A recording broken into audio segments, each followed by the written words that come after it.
皆さんようこそ、東方研究スクールへ。研究部部長のゆっくりレ夢ムです。ゆっくりマリサだぜ。今回は東方プロジェクトの唯一の男子キャラについて解説していきますよ。こう入れる年齢でもなさそうだけどね。東方プロジェクトというと女の子が多いイメージだけど一体男子キャラはどういったキャラなのか気になるぜ。一体どうして東方プロジェクトに男子キャラが少ないのかという裏設定も解説するので楽しみにしていてください。もし面白そうだと思ったらこの研究部に入部してくださいね。また、高評価だけでも押してくれるとモチベーションにつながるのでお願いするぜ。それでは、早速授業スタートです。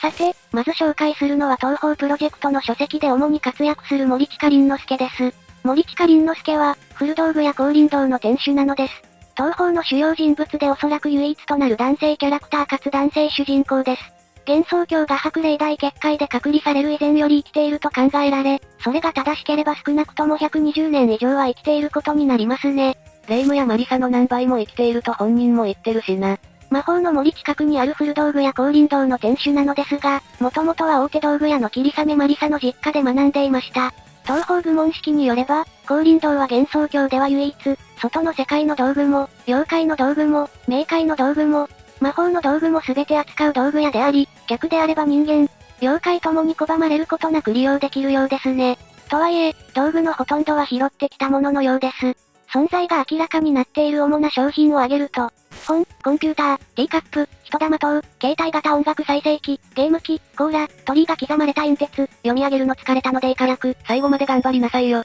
とはいえ種々様々なものがあるんだな。中には優れたものもありますが、ガラクタも混ざり合っていますね。この前私も覗きに行ったんですけど、エチエチ氏もちゃんとあったんですよ。嘘をつくんじゃありません。マリサやレ夢ムはよく光林堂に遊びに来ては料理をしたりしているほど仲がいいぜ。そして、森近凛之介という名は彼が自分で付けたものらしく、それ以前にどのように呼ばれていたかは定かではないですね。ちなみに今の彼の名には魔法の森の近く、霧雨と森を合わせて凛という由来があるようです。そして光林堂の光は光、つまり神社という意味です。子供の時から二人を見てみた凛之介は親のような思いで、名前をマリサとレ夢ムから取って付けたのではないでしょうか？ほう、凛之介はもともと名前があったのか気になるな。また神や妖怪、誰に対しても呼び捨てで言うレ夢ムが人に対してさん付けで呼んでいる珍しい人。そして、頻度は少ないですが、いざよい昨夜も来ていてお得意様と思っているようです。昨夜も光林堂に来てたのか。同じく神妖である上白沢慶音が後天的に神妖になったのに対して、凛之介は生まれた時からの先天的な妖怪と人間のハーフです。父母のどちらが妖怪で人間であるかは分かっていなくて、親妖怪の種族も判明していませんね。人間と妖怪のハーフのおかげで、人間の病気、体の病気にも妖怪の病気、精神の病気にも免疫があるという体質や、人間よりはるかに長命で老化などの変化がないなどの特徴が明らかになっていますよ。また、食事はあくまで楽しみのためだけに摂るもので、生命維持のために食事を摂る必要がないとのこと。彼の能力は道具の名前と用途がわかる程度の能力だぜ。名前の通り、道具の名前と、その道具の用途がわかる能力ですよ。しかし、どうすれば動き出すのか、どこを触れば入力できるのか、動かすには何が必要なのかといったことがわからず、名前と用途だけはわかるというもの。マリサ曰く中途半端な能力とのことです。これは人妖のハーフによるものかもしれないな。能力などは妖怪よりだけど、生活様式は人間よりで、妖怪と人間の特徴半々というよりは双方のいいとこ取りといった感じではあるがな。これで人間と妖怪も結ばれることができるとわかりましたね。皆さん自分の推しも狙えるチャンスです。いや何の報告なんだよ。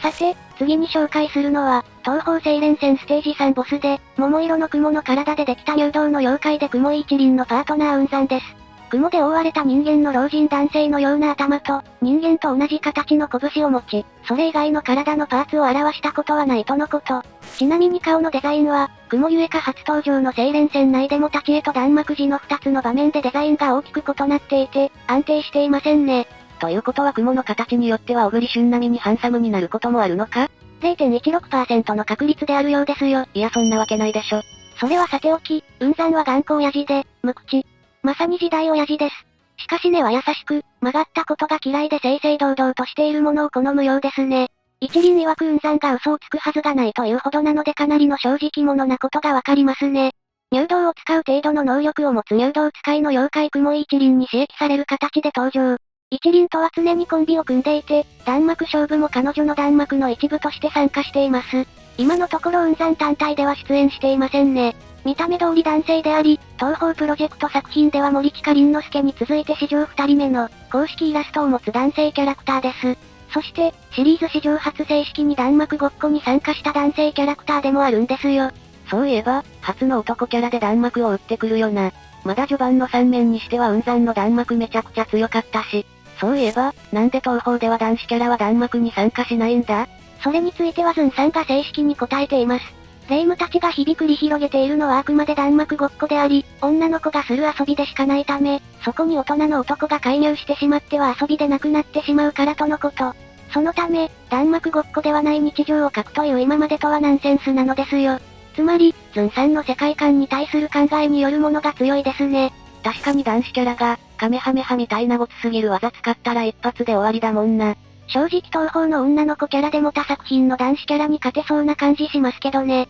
そんな雲山のパートナー雲井一輪は、スペルではなく通常弾幕担当です。空飛ぶ船精錬船を自主的に見張っている妖怪であり、白蓮を大復活させるために秘宝を集めていました。一輪の性格は真面目ですが、起点が効いて要領が良く、雲山の頭の固い性格もうまく扱っているようですよ。雲山とりあえずおにぎりせんべいあげたら言うこと聞いてくれそうだけどね。一輪には、自分よりなんと上位の存在と仲良くなり懐柔してしまう特性があるのですよ。そして雲山は1000年前から聖白蓮を慕う者の一人なので、年齢が千と正常確定であるにもかかわらず二つ祝いは真像から若造扱いされています。おいおい、あの子は表の頑固親父のような雲山まだ若造なの？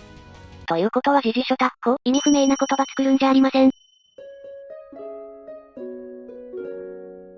では、次に紹介するのは東宝プロジェクトの漫画作品東宝鈴菜庵に登場した男子キャラの駅舎です。第25話著作不明はたやすく盗まれる後編にて登場しました。ちなみに職業の占い師のことを駅舎と呼ぶんだぜ。駅の名前は古代中国の書物収益に由来するのですが、なぜこの書物に駅の字が入っているかは実はよくわかっていないようです。そして、以前は人里に住む駅舎の門人だったのですが、次第に魔術の様相が強くなったことで所属していたところから追放になったのです。その前後に戦術を通して世界の外側を覗き見たとのこと。結果、妖怪に管理された生活に嫌気がさし、人間を辞めることを決意しました。駅舎はとある書物から人間を辞める方法を知り、戦術と話術パート、子供のようなザレ言パートに分けた本を執筆して自殺、死亡したのです。そして、生前に書いた本に込めた強い思念により有名をつなぎ、嫉妬の心で妖怪として復活することを起としたのですよ。ゲームの裏技みたいな復活の仕方するやつだな。駅舎の記した本は、どういった経緯か鈴菜庵に持ち込まれていて、元織子鈴が発見しました。本を読みその内容に感服した小鈴は、まず書かれた戦術を人里の子供たちに披露しました。占いはよく当たると評判になり、次第に人里には鈴菜庵の嬢ちゃんがよく当たる戦術を編み出した、と評判が広まっていったのですよ。私もこの前小鈴ちゃんに占ってもらったらよくわからないですけど、目の前で花火が起こるという占いが出ました。それはどういうことだってばよ。それはさておき、我が母上である霊夢といえば妖怪であれば特に理由なく退治する白霊の巫女だったので、無事お払い棒のフルスイングで頭をかち割られて退治されました。しかし、彼が登場した鈴菜庵の25話はことの顛末や幻想郷のルールの一端に触れたことで読者に印象を与え、これによってまとめサイトやブログなどで考察記事が立てられるほどその印象は強烈だったのです。さらに、原作ゲームや書籍も含めた東宝界隈で、ここまで容赦なく滅された妖怪はこの駅舎くらいでしょう。それが原因か、駅舎自身に謎の人気があり、非公式の東宝プロジェクト人気投票では第11回で初登場にして100位にランクイン。この時点で1話限りのモブ悪役キャラとしてはかなり高い順位なのですが、なんと続く第12回では77位に上昇しています。ここでウィン版の名前のあるキャラクターの数人を追い抜いてるじゃんか。さらに東宝人気投票ランキング第13回では、また上昇してなんと60位という高順位。どれぐらいすごいかというと、あのチェンが一つ前で、駅舎の一つ後ろに大妖精。子さんにして、東宝界を代表するロリッコキャラと同じレベルかよ。なんと、凛之介すら追い抜いて男性キャラ最高順位につくという暴挙を成し遂げたのですよ。それだけではなく、二次創作ではありますが、東宝 M1 で優勝したことでさらに知名度も上がっていますね。駅舎めちゃくちゃ人気あるじゃんか。ちなみに一番新しい17回目はどうだったんだ？第17回人気投票の結果は109位です。本当に目の前で花火起きた。では、ラストに紹介するのは聖妙蓮ですよ。聖っていう名字どこかで聞いたことあるぜ。そう、東方聖蓮戦のラスボスとして登場キャラクターである聖白蓮の実の弟なのですよ。作品の設定の中で名前だけが登場するキャラクターであり、聖蓮戦作中ではすでに個人です。聖白蓮の弟でなんと、伝説の僧侶と呼ばれた人物でもあります。その力で蜂を飛ばして、とても欲張りな富豪たちの蔵を持って行ったり、遠く離れた人間の病気を治したりしていたようです。遠く離れたものも治せるとか、キルアの妹のアルカよりすごいじゃん。なんでハンターなんだよ。白蓮は年老いてから彼に法力を学んでいましたが、彼は白蓮より先に死んでしまいました。それがきっかけで白蓮は死を恐れて魔法使いとなったのですよ。つまり彼の存在が、東方聖蓮戦の裏の原因というわけです。おいおい、そんな裏設定があったなんて面白すぎるな。というか、年老いてからってことは白蓮もともとおばあちゃんだったのか？そう、白蓮は魔法使いとなって、念願の若返りの力を手に入れたのです。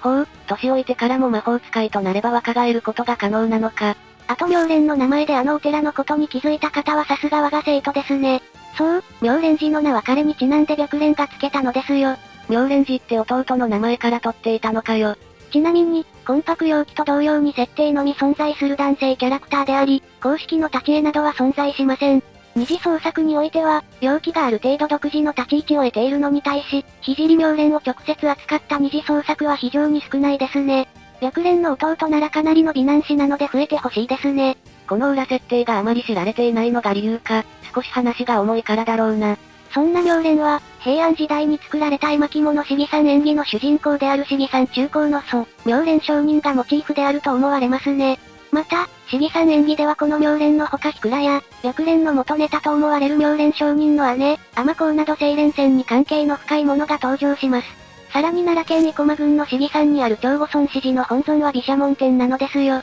毘沙門天というと、虎丸将の本当の上司だったよな。虎丸将についてもっと詳しく知りたい方はこちらを見るといいぜ。四季山演義作中の命蓮はいたずらに権力、財産を持つことを嫌って帝からの報奨を誇示する清廉な性格を持って書かれています。また蔵の間では、商人を解き伏せて蔵を最終的に寺に収めさせるしたたかさを見せていますね。ちなみに、絵巻の最後では命蓮の死去が暗示されているのですよ。姉である尼子をよく慕っていて、彼女からもらった袈裟をなんとボロボロになるまで着続けるという一面を持っています。元ネタといい、東方内の行為といい聖妙蓮めちゃくちゃ人思いでいいやつだったんだな。そう、絵巻の終盤では、自らも老いた身でありながら、年老いた姉のことを気にかけ、必死に旅をして彼女を迎えに行くという描写もありますよ。元ネタの四季山演義での妙蓮上人同様、法力の強い霊言新たかな構想だったとされていて、白蓮も妙蓮から法力の手ほどきを受けていました。しかし、先ほども言ったように姉の白蓮より先に亡くなってしまったことで、このことで白蓮は死を恐れるようになって、若返りの術を身につけ魔法使いとなったのですよ。この後の話もまためちゃくちゃ気になるな。次回またしたいと思うのでまだ我がスクールに入学してない方は今のうちチャンネル登録しておくといいですよ。東方聖蓮戦作中では、この妙蓮の法力が宿ったヒクラが姿を変えた聖蓮戦、並びにヒクラの破片がキーアイテムとして登場しました。また、エンディングでは妙蓮の名にあやかった妙蓮寺が白蓮の手により建立され、妖怪、人間を問わず信仰を集めていますね。さて、今回はここまでにします。視聴者さんの好きな男キャラがいたら教えてくれよな。それではここまでご視聴ありがとうございました。ご視聴ありがとうございました。グッドボタンとチャンネル登録よろしくお願いします。